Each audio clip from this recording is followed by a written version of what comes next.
और आज की सबसे बड़ी खबर आपको बता दें, आज महाराष्ट्र में जो सियासी संकट आने वाला था उस पर पूर्ण विराम लग गया है। शिंदे सरकार यथावत बनी रहेगी। मामला सुप्रीम कोर्ट में था। उद्धव सरकार को भी आज एक झटके के तौर पर सुप्रीम कोर्ट ने कमेंट करते हुए कह दिया है कि उद्धव ठाकरे अगर इस्तीफा नहीं देते तो कुछ हो सकता था, लेकिन अब उद्धव कहीं के नहीं रहे और शिंदे सरकार यथावत रही। इस पूरे मसले को लेकर हमारे वरिष्ठ सहयोगी अखिलेश हमारे साथ जुड़ गए हैं। अखिलेश, आज बहुत महत्वपूर्ण दिन था, कोर्ट के अंदर क्या हुआ, दर्शकों को बताइए।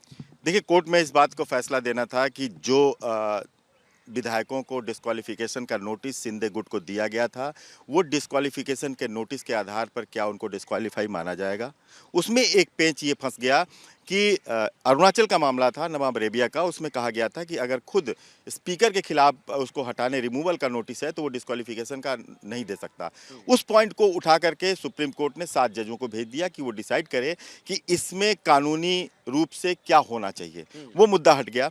दूसरा अब ये आया कि अब क्या होगा, तो डिस्क्वालिफिकेशन का नवाब रेबिया के हिसाब से मुद्दा जब हट गया तो अब आ गया ये मैटर कि अब कौन डिस्क्वालीफाई होगा।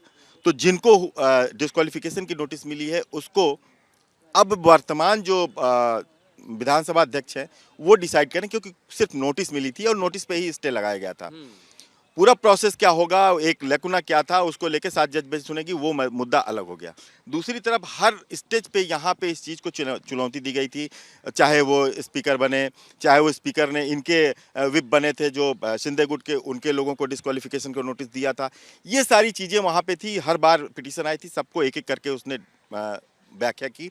उसमें महत्वपूर्ण व्याख्या उन्होंने गवर्नर के रोल को किया कि गवर्नर को इंट्रा पार्टी में हस्तक्षेप नहीं करना चाहिए था। जब खुद शिंदे कह रहे हैं कि हम पार्टी नहीं टूट रहे हैं, हम खुद मेन पार्टी हैं, जब पार्टी का डिफेक्शन नहीं हुआ है तो पार्टी को पार्टी के कानून के हिसाब से सुलझाना चाहिए था, न कि उसमें आपको इंटरफेरेंस करना चाहिए था। फिलहाल अगर ये बात हो गई और उसके पहले जब फ्लोर की बात की गई, फ्लोर टेस्ट आपको बुलाना नहीं चाहिए था, पहले पार्टी का मामला सुलझा लेना चाहिए था।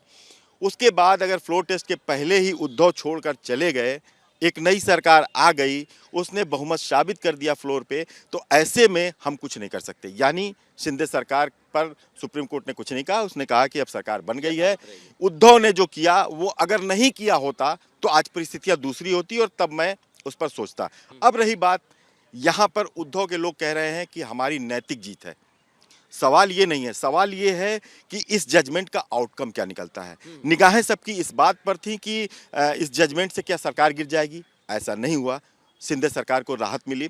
दूसरी बात, जहां तक नैतिकता की है, वो नैतिकता का सवाल सुप्रीम कोर्ट में नहीं था। अगर होता तो इंपॉर्टेंट होता, उस पर क्या कहा जाएगा।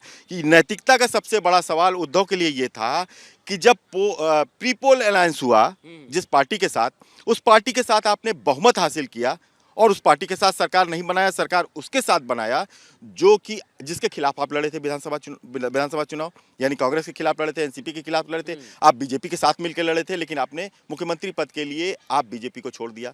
वो मुद्दा तो सुप्रीम कोर्ट में नहीं था।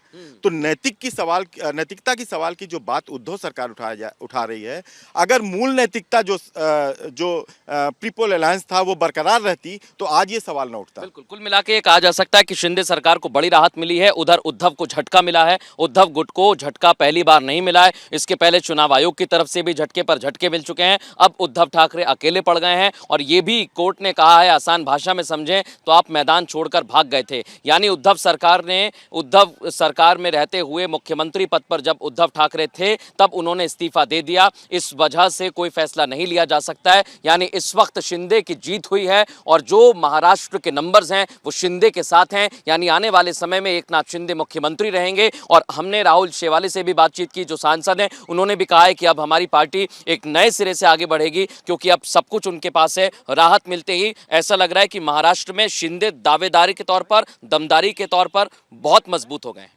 बिल्कुल, एक थ्योरेटिकल सवाल जो सुप्रीम कोर्ट ने बताया है वो आगे के सरकारों में, आगे के किसी राज्य में अगर इस तरह का माहौल होता है तो उसके लिए एक पैरामीटर हो सकता है। लेकिन आज अगर महाराष्ट्र सरकार की बात करें तो शिंदे सरकार को आपने देखा अभी अंतरिम रूप से सिंबल भी मिल चुका है।